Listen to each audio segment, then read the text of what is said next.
हर भारतीय के कुछ मौलिक अधिकार हैं, उनमें से ही एक मौलिक अधिकार है निःशुल्क शिक्षा का, जो भारत के हर 6 से 14 साल के बच्चे को निःशुल्क शिक्षा का प्रावधान करता है। हमारे देश की इस 78 साल की आज़ादी के अंदर आपने हमारे देश के बड़े बड़े दिग्गज नेताओं को इन मौलिक अधिकारों पर बहस करते हुए सुना होगा।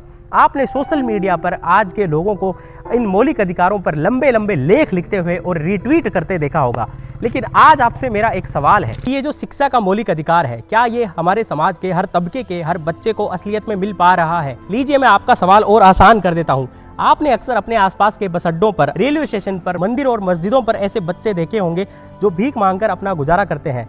उन बच्चों को कौन बताएगा कि उनके मौलिक अधिकार क्या हैं? उन बच्चों को कौन बताएगा कि असलियत में शिक्षा से उनका जीवन बदल सकता है? उनके अधिकारों की बात कौन करेगा? उनको कौन बताएगा कि सम्मानता उनका भी उतना ही अधिकार है जितना और बाकी भारतीयों का है? भारत में आज 6 से 14 साल के 20% ऐसे बच्चे हैं जो स्कूल नहीं जाते हैं। वे बच्चे ज़्यादातर कहीं ना कहीं काम करते हैं, जिसमें कचरा उठाने से लेकर फैक्ट्रियों में काम करने तक शामिल है। और ये उन बच्चों के लिए सुरक्षित तो बिल्कुल नहीं है। और ऐसे ही बच्चे हैं जो बहुत ही आसानी से नशे के कुएं में धकेल दिए जाते हैं। आपको भोपाल से कमलेश तो याद ही होगा। कमलेश, कितनी उम्र कितनी है बेटा तेरी?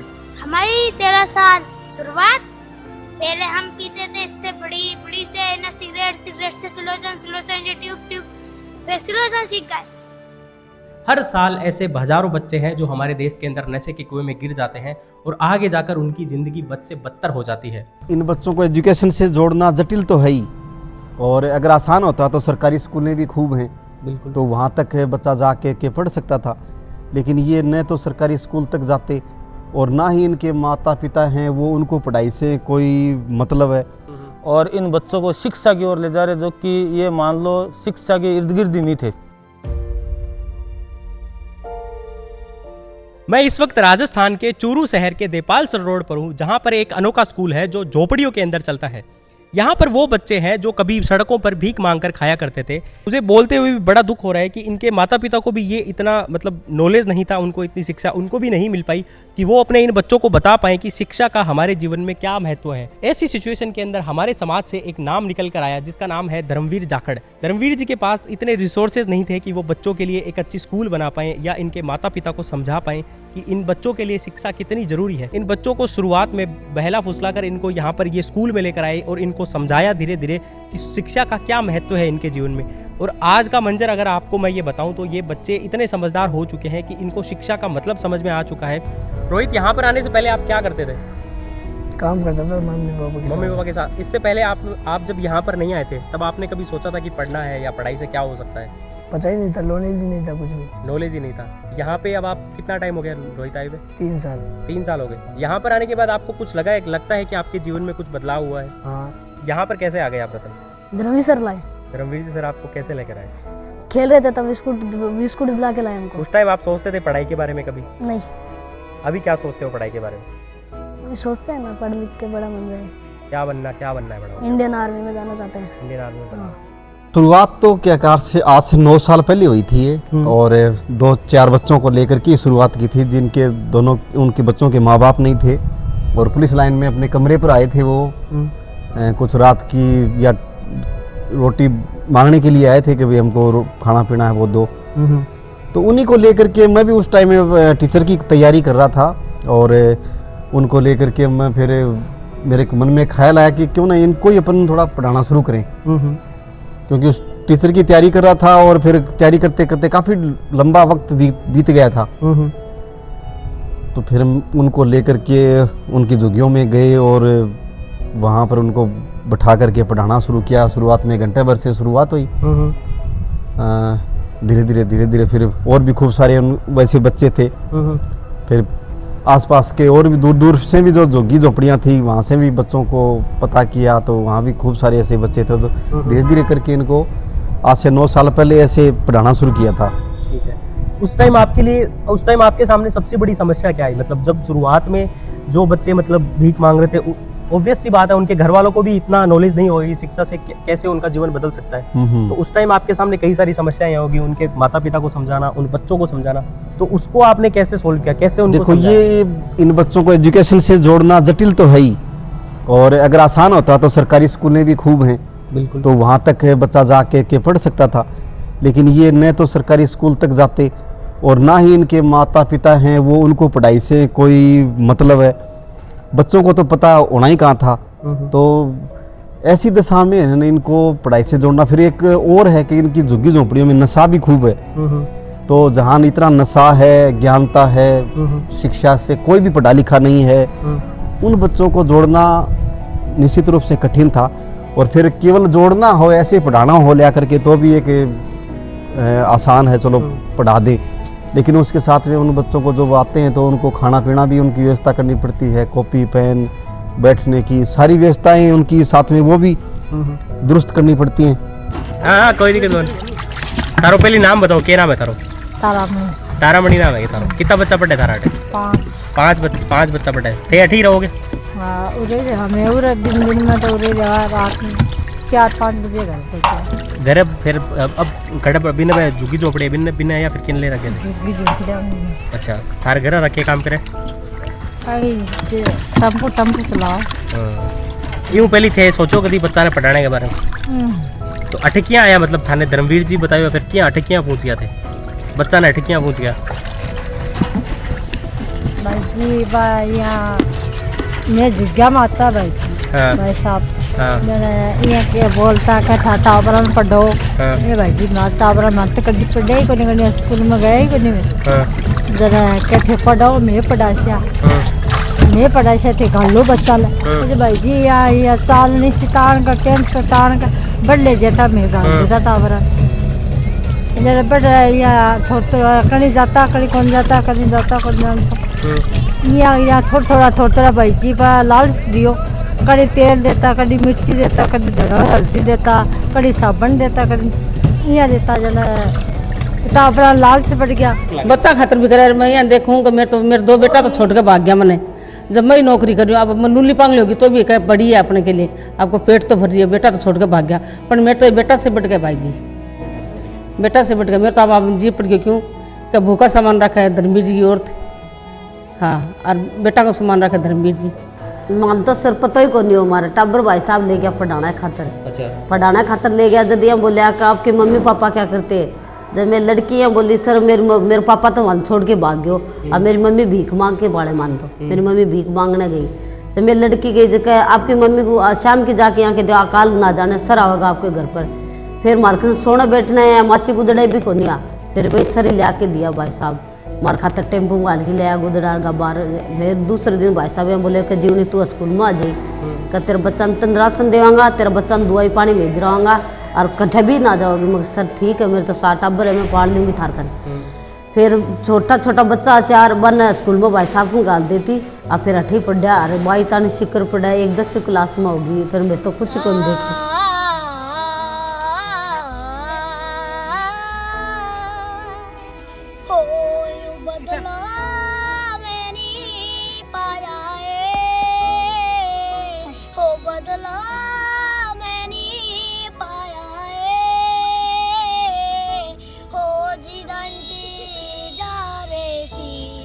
आज रबायो दिन आया हो बड़ा मौत से पाला मेरा हो बड़ा मौत से पाला। 2016 में धर्मवीर जी ने शुरुआत भले ही झोपड़ियों के अंदर की थी, लेकिन आज उनकी मेहनत के बदौलत यहाँ पर एक हॉस्टल बन गया है जिनमें बच्चों को वो सारी सुविधाएं उपलब्ध है जिसकी उन्होंने शायद कभी कल्पना भी नहीं की होगी।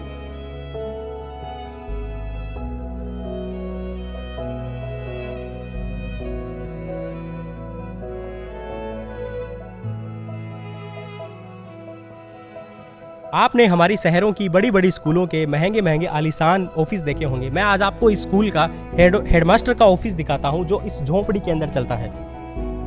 हालांकि आज तो स्कूल की छुट्टी है मकर संक्रांति की वजह से, तो आज स्कूल चालू नहीं है। लेकिन हालांकि नॉर्मल दिनों में जब स्कूल संचालित होता है तो यहीं पर हेडमास्टर बैठते हैं और यहाँ से वो पूरी स्कूल को चलाते हैं। ये वो क्लासरूम्स है इस स्कूल के जहाँ पर नॉर्मल दिनों के अंदर बच्चों की क्लासें चलती है और बच्चे यहीं पर पढ़ाई करते हैं।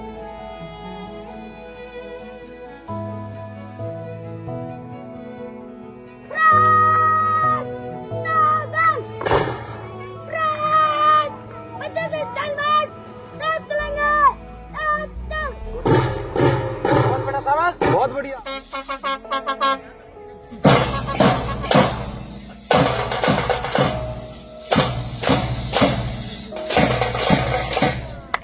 Very good.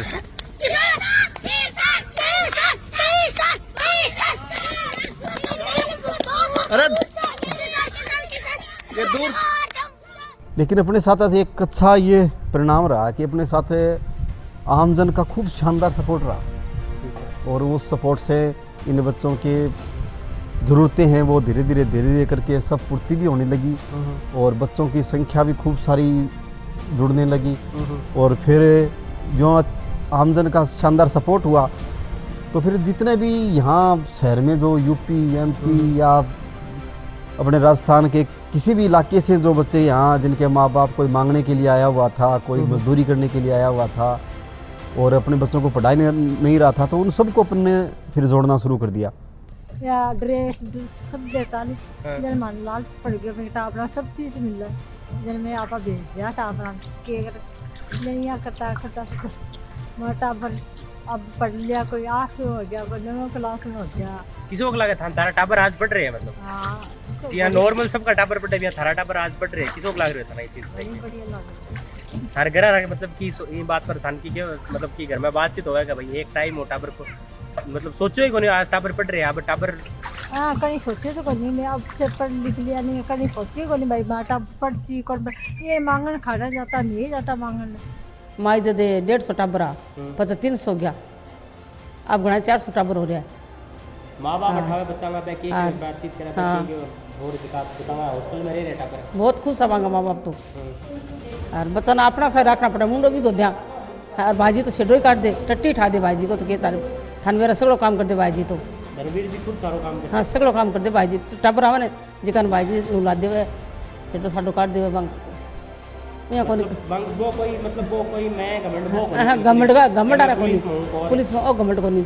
एक बार तो यहाँ लग गया फिर भाई साहब यहाँ दूर दूर जब पटानी रही यहाँ गालन लग गया टावरान पढ़ाना लग गया तो मैं सोचो भाई साहब के जैसा हमारा भी टाबर बनेगा मारना भी जुगी झुपड़िया मुबारक काटेगा बच्चा तो काटेगा नहीं मैं तो अनपढ़ रह गया पहली 18 पहली थे कभी सोचो कि बच्चा ने पढ़ाई लिखाई ना मैं तो कौन सोचो भाई साहब को नया बाद में सोचे हुए और अब थे के सोचो सारा बच्चा थे तो पहले मैं यहाँ देखता हूँ एकली बेटी ने बीती दूर में कौन गाल सका सिकर और भाई साहब को विश्वास पर मैं गाल दी मग भाई साहब के अब थारा भी पढ़े तो मग हमारा टाबर भी शिक्षित होगा मैं एक तो आंकी भाई है सिकर 2 बहन गाल रखी एक मारी है। मेरा नाम ओम प्रकाश, मैं यहाँ का पूरा मैनेजमेंट देखता हूँ 8 सालों में। मैंने इसका सबसे पहले अखबार में पढ़ा था कि एक पुलिस वाले सर हैं वो झुग्गी झोपड़ी वाले बच्चों को निःशुल्क पढ़ाते हैं और सारे बच्चे हिंदी बोलते हैं।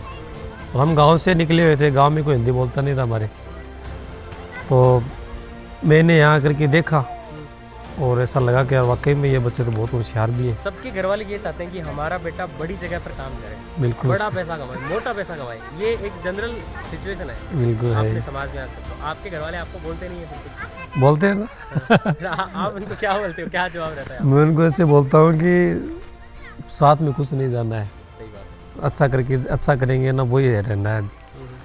नौकरी लग जाएंगे तो क्या होगा, अपना परिवार पाल लेंगे, जैसे आए थे वैसे चले जाएंगे। यहाँ पे भी टोटल अपने पास कितना स्टाफ है? 8 का स्टाफ है, टीचिंग स्टाफ तो 4 खाना बनाने वाले हैं, 2 ड्राइवर हैं। टोटल अपने पास अभी कितने बच्चे हैं यहाँ पे? हॉस्टल में 50 बच्चे हैं, 200 बच्चे अपने वहाँ पढ़ते हैं। 200 बच्चे टोटल वैसे। नहीं वो छोटा है दूसरा। लो बेटा, यहाँ से अभी तक टोटल कितने बच्चे निकल गए होंगे आपके हिसाब से? आपने 8 साल में इतना देखा है। 8 साल में लगभग यहाँ पे 850 बच्चे पढ़ चुके अब तक और कॉलेज स्तर तक पहुँच गए। कॉलेज स्तर तक पहुँच गए? हाँ, आने वाले 3-4 साल में रिजल्ट आना चालू हो जाएगा इसका। तो जो बच्चे पहले होटल ढाबों में काम करते थे उन बच्चों को जब अपना कहे ना कि मांगने का नाम लेते हैं तो वैसे बोलते हैं कि हमें शर्म आती है मांगने वाले काम बिल्कुल मानसिकता बदल गई है। हाँ, मानसिकता बदल गई उनकी। ऐसे बच्चे बहुत सारे बच्चे ऐसे भी हैं, वो ऐसे कहते हैं कि सर हम भी बड़े हो जाएंगे ना, हम भी गरीब लोगों की मदद करेंगे। मतलब ये धर्मवीर जी को देख के उनसे एक प्रेरणा मिल रही है। बिल्कुल, यहाँ जैसे लोग आते हैं सहयोग करने के लिए तो उनके मन में आता है कि अपने बड़े हो गए ऐसे सहयोग करें। और हमारी भी चाहत यही है कि भाई हर आदमी का एक टाइम निश्चित होता है, सबको इस दुनिया से जाना पड़ता है। तो हम सोचते हैं अपन इस दुनिया से विदा हो जाएंगे तो ये बच्चे से स्कूल को चलाएं। बिल्कुल जरूर, ये बात बिल्कुल आपकी सही लगी मुझे। हाँ, 2 बच्चे आज यहाँ से पढ़कर निकलेंगे, बिल्कुल ठीक है, तो उनको आगे जाकर ये चीज़ उनके दिमाग में जरूर रहेगी कि यार मेरा जीवन किसी ने बदला, ठीक है, और मुझे भी किसी जो और बच्चे हैं जो जिन तक धर्मवीर जी नहीं पहुँच पाए उन तक हमें पहुँचना चाहिए। बिल्कुल, यही सोच। ये चीज़ तो आपने बिल्कुल सही बात की। जो ये बच्चे विवाह बनेंगे तो ये अपने बच्चों को पढ़ाएंगे सबको। ये अपने बच्चों को जरूर पढ़ाएंगे, लेकिन हाँ। ये एक चीज़ मैं देख रहा हूँ, इनके माता पिता ने कभी ये नहीं सोचा था कि हम अपने बच्चों को पढ़ाएंगे। अभी नहीं सोचते वो रणवीर जी तो। ने आकर वो चेन तोड़ी। हाँ ठीक है, अब ये जो बच्चे हैं ये अपने बच्चों को जरूर पढ़ाएंगे, ये अपने बिल्कुल। बच्चों को जरूर पढ़ाएंगे। अब चाहे ये बच्चे समाज में एकदम मतलब वैसे सक्सेस हो या ना हो, ठीक है, मतलब ये गवर्नमेंट जॉब लगे या ना लगे, लेकिन ये अपने बच्चों को आगे पढ़ाकर जॉब जरूर लगा देंगे। ये बिल्कुल बिल्कुल, इनके दिमाग में ऐसे आगे एजुकेशन एक चीज़ हो रही है, इससे काफ़ी बदलाव होता है लोगों में। चलो ठीक है, बहुत बहुत धन्यवाद ओम जी, बहुत बढ़िया लगा मुझे Thank आपसे you, बात sir. करके। मैं जो दोबारा जरूर आऊँगा यहाँ पे। बिल्कुल। अभी आपका मतलब आपका विजन क्या है इस चीज़ को लेके, आप इसको कहाँ देखते हो? मतलब अभी जो सिचुएशन है वो बहुत अच्छी है, मतलब जहाँ से शुरुआत करी आपने और आज में बहुत फर्क है, दिन रात का अंतर है। आगे आप क्या सोचते हो कि भाई 5 साल 10 साल में मुझे ये करना है, जिस दिन मैंने ये कर लिया उस दिन मैं मान लूँगा कि अपनी पाठशाला सफल बन गई? विजन यही है, शुरुआत से ही है, साफ स्पष्ट एकदम विजन है। वो ये कि अपन यहाँ जहाँ अपन पढ़ा रहे हैं शुरुआत की थी, उस शहर में अपन बच्चों के लिए एक शानदार शिक्षण संस्थान बनाए, आवासीय व्यवस्था का माहौल इनको मिले और एक आइडियल आदर्श शिक्षण संस्थान इनके लिए बने। ऐसे बच्चे यानी सामान्य घरों के बच्चे भी हैं ना, वो भी देखें तो यूँ एक बार यहाँ महसूस करें कि यार इन बच्चों के लिए ये जो ऐसी कितनी सुंदर व्यवस्था कर रखी है। बिल्कुल। उसके बाद में अपन प्रयास ये करेंगे कि ऐसे और भी खूब सारे लाखों बच्चे हैं जो ईंट भट्ठों पर भी लगे हुए हैं और आज भी अनेक शहरों में, गलियों में, कस्बों में जो कचरा बीनते हैं या एजुकेशन से दूर हैं, तो अपन ये सारा सिस्टम तैयार होने के बाद में, हॉस्टल सब निर्माण होने के बाद में अपन दूसरे शहरों का रुख करेंगे। अच्छा। और वहाँ पर भी ऐसे जितने अधिकतम बच्चों को अपन जोड़ पाएंगे, प्रयास ये रहेगा कि कई सारे हजार बच्चों को अपन एजुकेशन से जोड़े, जिनका वर्तमान है वो अंधकार में है, तो उनको अपन इस ओर लाने का प्रयास करेंगे। सोसाइटी, कोई भी सोसाइटी, एनजीओ, कोई भी और दूसरी संगठन मदद करें तो उसके लिए अपने पास फ़ोन पे नंबर भी हैं, अकाउंट नंबर भी हैं पाठशाला के, तो उसके माध्यम से ही ज़्यादा बेटर रहा है अभी तक। और बाकी यहाँ पर पहुँच करके भी किया जा सकता है। कोई साथी अगर पहुँच पाए यहाँ पर तो पहले अवलोकन करे, देखे, बाढ़े और फिर एकदम यहाँ 100% ये वो हो जाए कि भाई हाँ एकदम काम वो सामाजिक हित में है, देश हित में है, तो उसमें सपोर्ट करे। सपोर्ट करने के लिए वो नंबर है, अपन ने खूब सारे हर सोशल अकाउंट पर भी डाल रखे हैं, तो ये माध्यम है। ये हैं धर्मवीर जी जाखड़, जिनसे अपन ने बात करी। यही हैं अपनी पाठशाला के कर्ता धर्ता, जिन्होंने एक छोटी सी जगह से शुरुआत करके आज अपनी पाठशाला को इस मुकाम पर पहुंचाया है। अब अगर आप में से कोई भी अपनी पाठशाला के अंदर कुछ अपने हिसाब से कुछ आप हेल्प करना चाहें फाइनेंशियली या फिर जैसे भी आप हेल्प करना चाहें, मैं नीचे डिस्क्रिप्शन में सारी डिटेल्स दे दूंगा, तो आप वहाँ पर जाकर नंबर भी दे दूंगा, तो आप इनसे बात कर सकते हैं, आप यहाँ पर आ सकते हैं और सारी आप अपनी प्रोसेस आगे कर सकते हैं। धन्यवाद। बिल्कुल साहब, धन्यवाद। उर्दू में एक कहावत है, आपने ज़रूर सुनी होगी, मैं अकेला ही चला था जानिब ए मंजिल मगर, लोग साथ आते गए और कारवां बनता चला गया। ये कहावत धर्मवीर जी पर एकदम फिट बैठती है। और जब आपकी नीयत साफ हो, इरादा नेक हो और आंखों में नामुमकिन को कर गुजार जाने की चमक हो, तो उस चमक के प्रकाश से लोग अपने आप खींचे चले आते हैं। धर्मवीर जी अब ये चमक इन्हीं बच्चों की आंखों में भर रहे हैं। तो आज से 5-10 साल बाद जब ये बच्चे समाज में बाकी पिछड़े हुए बच्चों का जीवन बदलने में लगाएंगे, तो ये कहावत सत्य से शाश्वत सत्य हो जाएगी।